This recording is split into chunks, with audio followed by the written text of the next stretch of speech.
Hi everyone.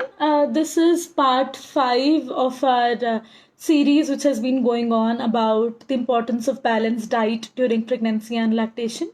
And today's topic is myths and facts during pregnancy and lactation, and are they real? What is the science behind them?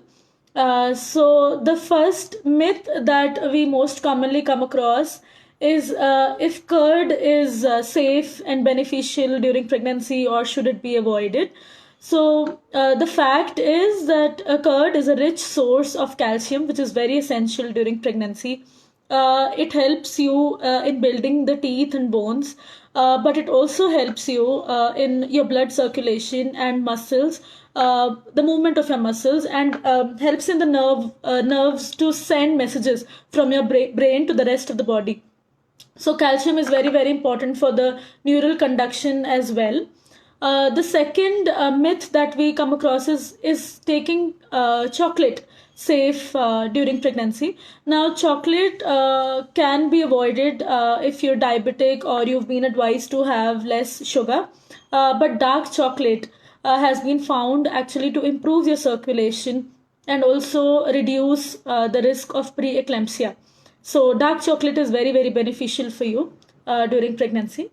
The third myth that we see is if papaya is safe or unsafe. Now, raw papaya contains latex, which can cause premature labor or premature uterine contractions and can even lead to miscarriage sometimes. But ripe papaya is a rich source of fiber, potassium, vitamin C, and folate, which are very, very beneficial during pregnancy. So make sure if you really want to have a papaya, it should be very ripe and should not be raw in any case. Number 4 comes about mangoes. If mangoes are unhealthy or healthy for you during pregnancy. Now, mangoes are power packed fruits. Now, they are rich in antioxidants such as beta carotene, vitamin A, C, and D, which are very, very important during pregnancy. Mango consumption can definitely cause an increase in blood sugar levels. So, it is not really advised for obese patients or patients who have a risk of diabetes. But for others, mango can be very, very beneficial during your pregnancy. Now, the fifth myth that we see is that pregnant women feel that they do not need any supplements during pregnancy and that the diet is enough.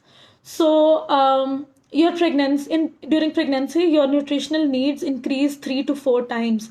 Your iron needs increase 3 times. Your calcium needs increase 3 times. So, you need an external supplement of nutrients and vitamins all the time for sufficing your needs. Therefore, also Mama Bix is one of these supplements which we have come up with, which are special iron and folic acid biscuits, which are also rich in vitamin C and fiber, which help you fulfill your daily pregnancy iron and folic acid needs, and also vitamin C helps in the iron absorption. Now, the sixth myth that we see is that eating saffron and oranges during pregnancy can make your baby fairer. So, this is a very, very common thing we see that, if you have saffron, your baby will be fairer. Now, the complexion of baby depends on a lot of factors, including genetic factors, and it does not at all depend on the foods you eat during pregnancy. So, all of these is a myth. That having something can affect the complexion of your child. It cannot. Now, the seventh myth that we see is if exercising is harmful for the baby during pregnancy. The fact is, if you had a strict workout routine before you got pregnant, you should not suddenly discontinue.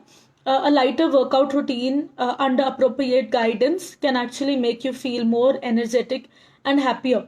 So you have to make sure that you're happy all the times and you're de-stressed, and exercise can help you a great deal with it.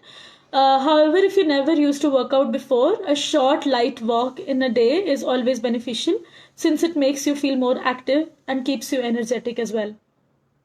The eighth myth that we see is that morning sickness happens only in the morning. So morning sickness is basically nausea and vomiting, which pregnant women feel. For some women, it kind of resolves after the first trimester, after the first 3 months, but for other women, it continues. And it can happen all day. It's not restricted to the first few hours of the day, just in the morning time. It can go on all day. A woman can continue feeling nauseatic. So there are certain tricks to it. You can, split your diet into smaller portions and have it and have it in more frequency rather than having single heavy meals at one time. So all of these can help you in reducing your nausea. The ninth pregnancy myth is I should be eating for two during pregnancy. So there is no scientific explanation of eating for two during pregnancy. Your nutritional needs definitely increase in this time, but overeating is always bad for you, both you and your baby's health. A well balanced diet is what is important for the fulfillment of your pregnant needs. So make sure you're having enough nutrients, enough vitamins, enough iron, protein, calcium, folic acid, all of it during your pregnancy, and are not overeating things which are not really needed and which are not nutritional for you at all. So these are all the myths that we find. If you have any other questions which you would like us to answer in the upcoming sessions that we have, please feel free to message us, and see you in the next sessions then. Thank you.